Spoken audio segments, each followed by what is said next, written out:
The knock came at 11 in the morning, soft enough to ignore, but somehow heavy enough to change my entire life. I was standing in my kitchen with a cold cup of coffee in my hand, staring at the sunlight crawling across the floor, when 3 gentle taps landed on my front door. I almost didn't answer, because for the last 4 years, quiet had been the only thing I trusted. But when I opened it, my widow neighbor stood there with tears shining in her eyes, holding a broken flower pot against her chest like it was the last piece of her heart. Before we continue, if you believe kindness still has the power to heal broken people, please like, comment, share, and subscribe to Lifeline Diaries.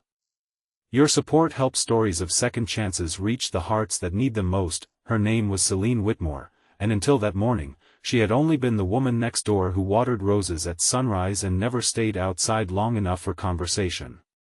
She was in her late 40s, always dressed neatly, always polite from a distance, always carrying herself like someone who had learned not to ask the world for too much. Her husband had passed away 2 years earlier, and people on our street spoke about her in soft voices, the way people speak about a house after a fire. I knew her only through small things, the blue curtains she opened every morning, the wind chime on her porch, the way she still set 2 chairs outside even though only one was ever used. That I was no better at living.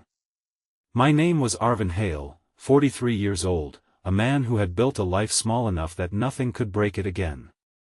I worked remotely as a technical editor, ordered groceries online, paid bills on time, and avoided every neighborhood barbecue, birthday, and holiday invitation like they were traps. After my divorce and the death of my younger brother in the same year, silence became my shelter. I told myself I was peaceful, but really, I was just afraid of needing anyone. Celine lifted the flower pot slightly and tried to smile, but her lips trembled. The pot had split down the middle, dirt spilling through her fingers. Inside was a small rose plant, its roots exposed, its pink petals bruised but still hanging on. She said the wind had knocked it over, and it had belonged to her husband, Callum. She had tried to fix it herself, but her hands would not stop shaking. She asked if I had any glue, any spare pot, anything that might help. It was such a small request, yet something in her voice made my chest tighten. I invited her into the garage, where morning light slipped through dusty windows and landed on shelves full of tools I hadn't touched in months. She stood near the doorway as if afraid to take up space. I found an old clay pot, mixed fresh soil, trimmed the damaged roots, and replanted the rose while she watched in complete silence. When I handed it back, her eyes filled again, but this time the tears didn't fall. She held the plant carefully and whispered that Callum had bought it for her the week before he got sick. That should have been the end of it. A neighbor helped another neighbor. A plant survived. 2 lonely people returned to their separate houses. But life rarely changes with thunder. Sometimes it changes with sunlight, soil under fingernails, and a widow standing in your garage trying not to cry. The next morning, Celine knocked again. This time, she had made lemon bread as thanks. I wanted to accept it quickly and close the door, but she noticed the stack of unopened mail on my entry table and the dead plant beside my window. She didn't comment. She simply handed me the bread and said the morning was too beautiful to waste indoors. For reasons I still don't understand, I stepped onto the porch with her. That became the beginning of our strange little routine. Every morning, sometime between 10 and noon, Celine found a reason to knock.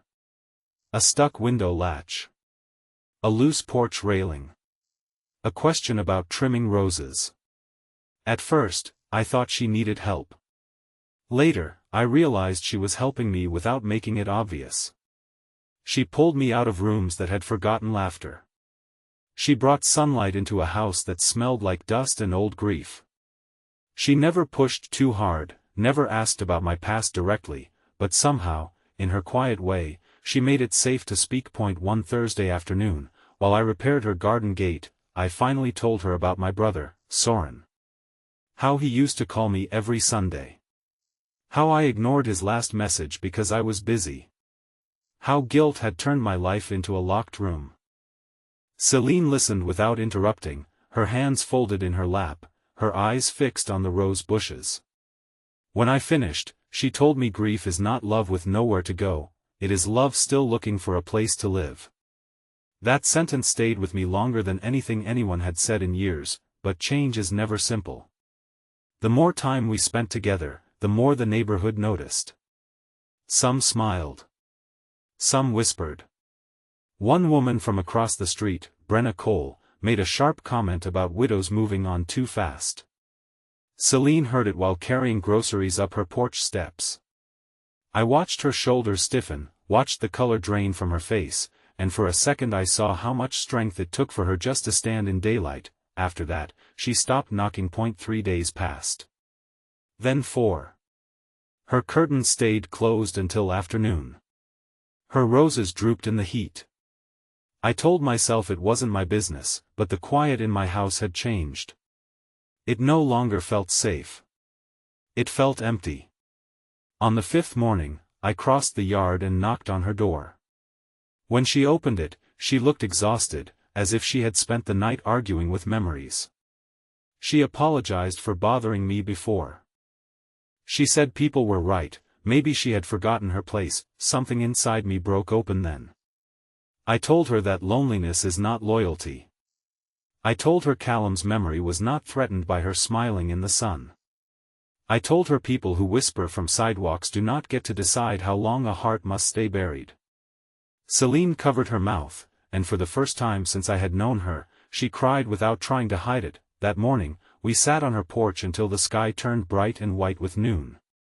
She told me about Callum's last months, how brave he had been, how angry she had secretly felt, how guilty she felt for surviving him. She admitted she still cooked too much food and sometimes left the porch light on because he used to come home late from work. I told her I still kept Soren's last voicemail but had not listened to it in 4 years. We were two people surrounded by ghosts, finally admitting we were tired of pretending the ghosts were enough. Slowly, life began to return. We planted marigolds along the fence. I fixed her mailbox. She taught me how to make proper tea instead of the bitter water I had been drinking for years. On Saturdays, we walked to the farmer's market in the bright late morning, buying peaches we didn't need and flowers we pretended were for the houses but were really for ourselves. There was no sudden romance, no dramatic confession beneath the moon.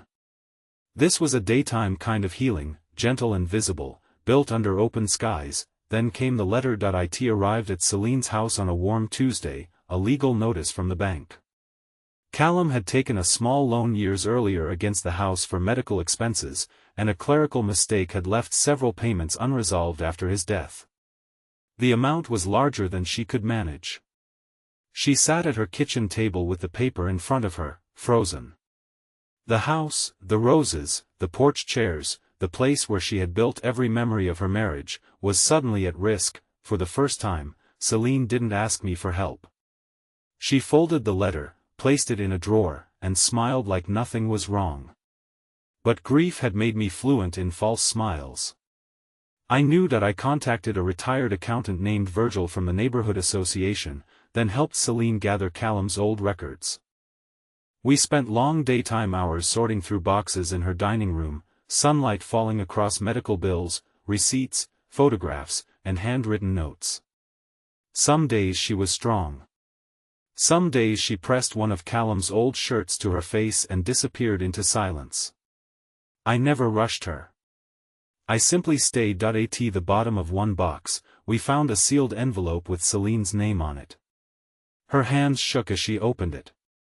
Inside was a letter Callum had written before he died. He told her he knew she would try to turn their house into a museum of sadness.